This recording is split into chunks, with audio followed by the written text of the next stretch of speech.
Hi, I'm going to read my favorite Halloween story called Too Many Pumpkins by Linda White. Every year at springtime, Rebecca Estelle planted just enough seeds in her garden to grow vegetables for the long winter. She planted carrots, beans, tomatoes, peas, corn, and rutabagas. She grew a little bit of everything except pumpkins. Rebecca Estelle hated pumpkins. When she was a little girl, money had been scarce. For an entire month, all there had been to eat were pumpkins. Baked pumpkins, steamed pumpkins, boiled pumpkins, stewed pumpkins, mashed pumpkins, rotten pumpkins, breakfast pumpkins, lunch pumpkins, dinner pumpkins. Enough pumpkins. When things finally improved and there was more money to buy food, Rebecca Estelle decided she would never eat pumpkins again, or even look at one. Not ever. And she didn't. Until one autumn day, long after Rebecca Estelle's hair had turned snowy white, she was raking the leaves that fell each fall from her black walnut tree, and her cat Esmeralda was scattering them just as quickly.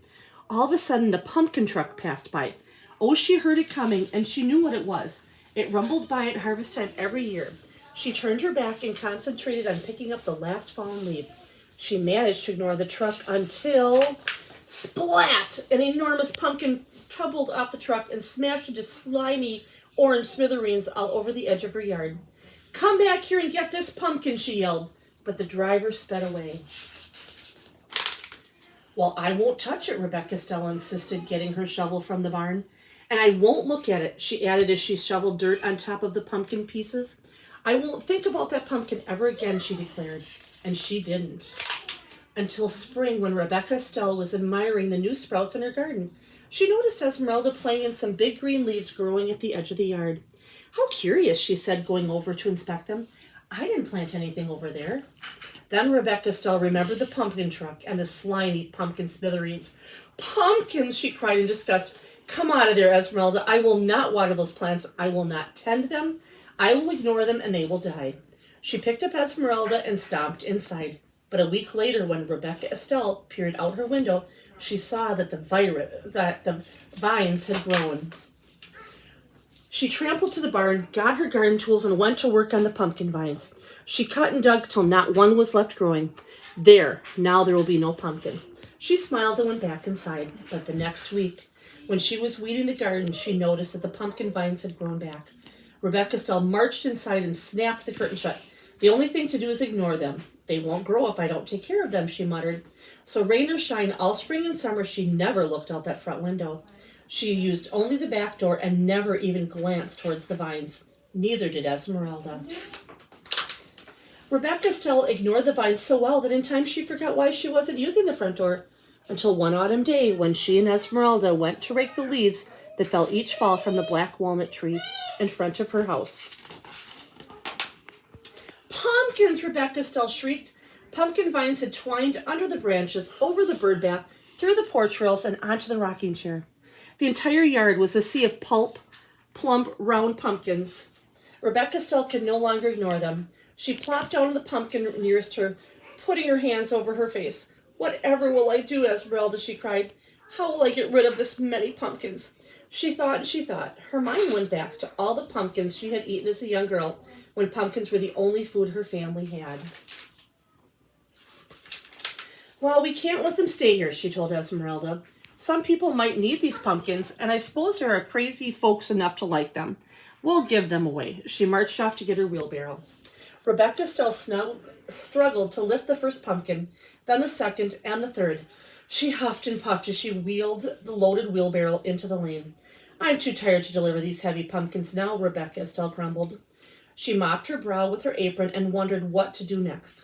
"Perhaps if I make them into pies, they'll be easier to deliver. Such a nuisance."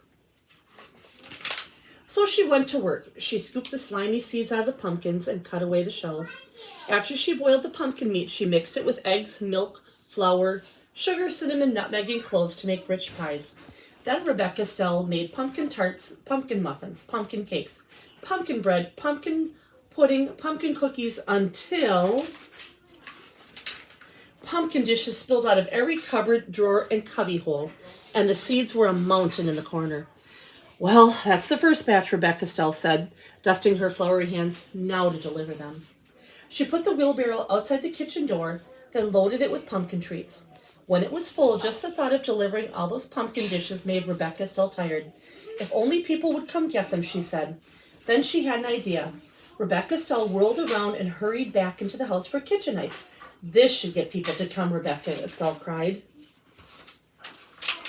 She took her knife and sat in the middle of the pumpkin patch. She carved a smiling face on a nice round pumpkin, a scary snaggletooth face on a tall thin pumpkin, and boo on a short squat pumpkin.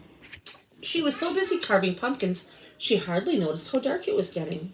When she could no longer see, she went to the shelf on the back porch and got the sack of candles she kept for emergencies. If this doesn't get people to come here, we'll have to deliver them all ourselves, she muttered to Esmeralda.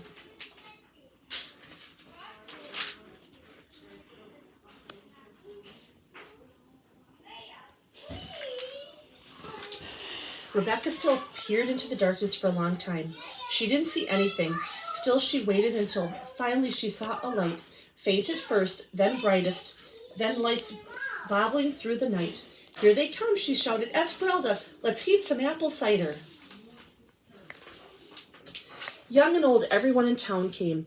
Rebecca Stell, we thought you hated pumpkins, they said. We saw your jack-o'-lanterns from the end of the road and came for a closer look. I was hoping you would, said Rebecca Stell. Where did you find all these pumpkins, people asked.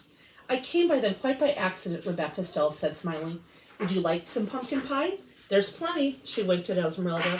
Everyone enjoyed the pumpkin pie and cider and had a good time. So did Rebecca Stell, and when they were ready to go home, she made sure each had carried a jack-o'-lantern, a bag of seeds for roasting, and a pumpkin tree. Rebecca Stell gave everything away that reminded her of the pumpkin she had always hated until